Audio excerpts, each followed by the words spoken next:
অনেক দিন পর ফেরত এলাম। মাঝখানে পেরে উঠিনি, অনেক রিজনস ছিল, পেরে উঠিনি। কিন্তু ডিমোটিভেটেড হয়ে গেছিলাম ম্যানচেস্টারের পারফরমেন্সেস দেখে কিছুটা সত্যি কিন্তু কথাটা। অ্যাকচুয়ালি ব্যক্তিগত কারণটাই এখানে মেন রিজন। বাট যাই হোক, যে কারণে আবার ভিডিও অবশ্যই করতাম, মাঝখানে একটুখানি ব্রেক ছিল, একটুখানি গ্যাপ দেওয়া হয়ে গেছিলো। But champions league round of 16, champions league round of 16 জমে গেছে। কাল থেকে সেকেন্ড লেগ। ম্যানচেস্টার ইউনাইটেড, মানে কালকে Manchester United seriously surprised me with that spirited performance. এটা আমার বলতে খারাপ লাগছে যে ম্যানচেস্টার ইউনাইটেডের কাছে স্পিরিটেড পারফরমেন্স দেখতে পাওয়াটা এখন সারপ্রাইজ করে আমাদের। বাট সত্যি আমি কালকে অবাক হয়ে গেছিলাম, বিকজ ঠিকঠাক যদি ফেয়ার রেজাল্ট যদি হয়, যদিও অ্যান্টনি টেলর যেখানে অ্যান্টনি টেলর যে ম্যাচে রেফারিং করাবে, সেই ম্যাচেতে ফেয়ার ডিসিশন ম্যানচেস্টারের পক্ষে হবে না ধরেই আমাদের এগোতে হবে। তো সেই জায়গা থেকে দেখতে গেলে কালকে ম্যানচেস্টার ইউনাইটেড 4-2 গোলে ম্যাচটা জিততে পারত আর্সেনালের এগেন্স্টে। 4-2 প্রপার রেজাল্ট হতে পারত কালকে। আর্সেনাল ইনিশিয়াল স্টার্টে যেভাবে ইউনাইটেডকে চেপে ধরেছিল, তারপর ইউনাইটেড পুরো ঝড়ঝাপটা সামলানোর পর সেকেন্ড হাফে যেভাবে কামব্যাক করে, বিশেষ করে ব্রুনোর ওই গোলটা করে, মানে মাঝে মধ্যে মনে হয় ব্রুনো ফার্নান্ডেস না থাকলে আমরা কী করতাম। আমরা ব্রুনো ফার্নান্ডেসকে এতটা আন্ডার এস্টিমেট করি, আমরা এই প্লেয়ারটা এতটাই under rated.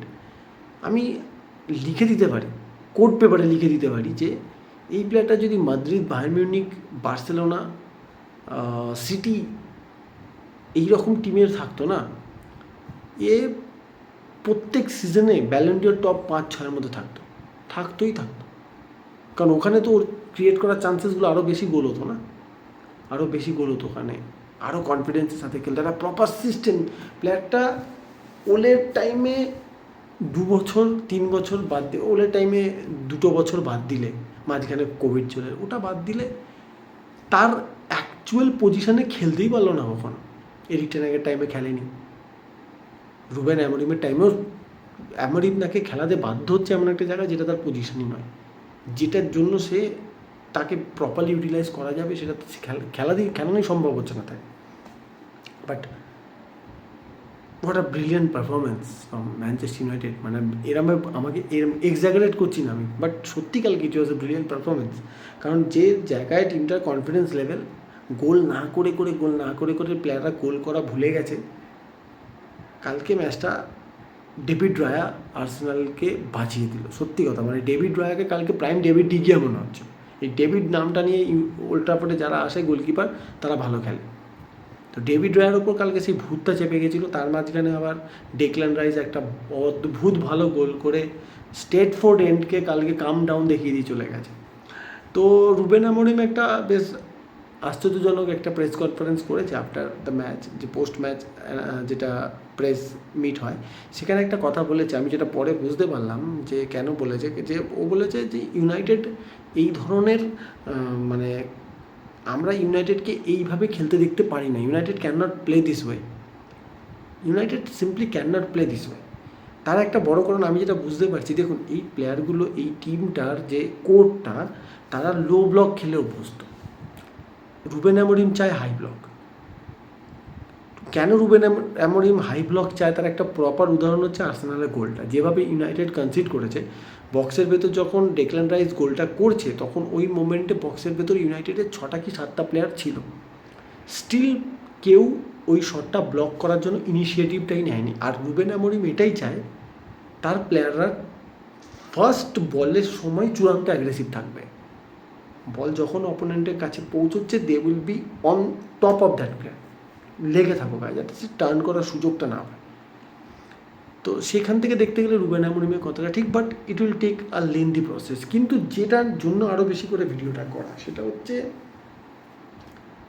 Sir Jim Radcliffe Gary নেভিলকে যে ইন্টারভিউটা দিয়েছে সেটা কিছু পার্ট বেরিয়ে এসছে আজকে, আর সেখানে একটা বড় 2-3টে বড় কথা জিম র্যাটক্লিফ বলে গেছেন। তার মধ্যে একটা জিনিস যেটা FA কাপ চ্যাম্পিয়ন হওয়ার পর এরিক টেন হ্যাগকে রাখাটা আর ড্যান অ্যাশওয়ার্থকে তখনও রেখে দেওয়াটা ইট ওয়াজ আ মিস্টেক, বিশেষ করে এরিক টেন হ্যাগকে।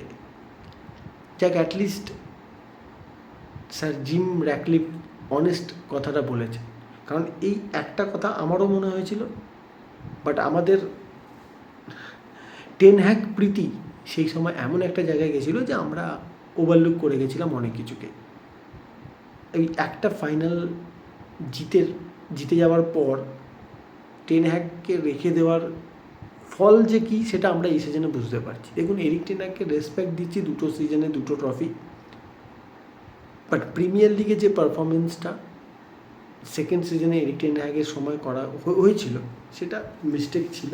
এটা আমরা সবাই জানতাম নিজেদের ভেতরে, কিন্তু আমরা বায়াসড হয়ে পড়েছিলাম এরিক টেন হ্যাগের প্রতি, এটা তো মানতে হয়। রুবেন অ্যামোরিমের এই সিজনে প্রিমিয়ার লিগ পারফরমেন্স নিয়েও কি একই কথা বলা যায় না? কিছুটা ক্ষেত্রে বলা যায়, কিন্তু রুবেন অ্যামোরিম যে সিস্টেমটা, সে তার সিস্টেম থেকে বেরিয়ে আসেনি। তো আমি যেটা মনে করি, হ্যাঁ, হয়তো রুবেন অ্যামোরিমকে একটু অ্যাডাপ্টেবিলিটিটা আরও বেশি আনতে হবে বলে আমার মনে হয়, কারণ সব জায়গায় একই রকম ট্যাকটিক্স দিয়ে হয়তো মডার্ন ফুটবলে সম্ভব হবে না, পেপ গার্দিওলার পক্ষেও সম্ভব হয়ে উঠছে না। তো সেদিক থেকে দেখতে গেলে একটু কিছু অ্যাডাপ্টেবিলিটি তো অবশ্যই আনবে। রুবেন অ্যামোরিম আরও এক্সপিরিয়েন্সড হবে, কারণ হি ইজ অলরেডি 40, আর তার এখন অবধি বড় লেভেলে এক্সপিরিয়েন্স বলতে স্পোর্টিং সিপি। তো স্যার জিম র্যাটক্লিফ আরেকটা কথাও যেটা বলেছে যে ইউনাইটেড এই মুহূর্তে ফিনান্সিয়ালি পুরোপুরি ডিরেলড। তো এটার একটা বড় মেসেজ গেল যে হয়তো নেক্সট সামারে ইউনাইটেডকে এই অনেক প্লেয়ারদের ওপর ভরসা করতে হবে। 1 নম্বর, এখান থেকে প্লেয়ার সেল হলে তবে পারচেস করা সম্ভব। ইউথ একাডেমিকে প্রমোট করাটা খুব ইম্পর্টেন্ট। যেভাবে বার্সেলোনা সাফার করছিল সেখান থেকে যেভাবে বার্সা বেরিয়ে এসছে, অনেকটাই বেরিয়ে এসছে। ইউথ একাডেমিকে প্রমোট করাটা খুব ইম্পর্টেন্ট। এর বাইরে আজকে ভিডিওতে আমি তেমন কিছু টপিক খুঁজে পাচ্ছি না। কালকে চ্যাম্পিয়ন্স লিগ ফুটবল, কালকে রাতে সেখানে চ্যাম্পিয়ন্স লিগ ফুটবলে কালকে সেকেন্ড লেগ, তো সেকেন্ড লেগ অলওয়েজ দুর্দান্ত।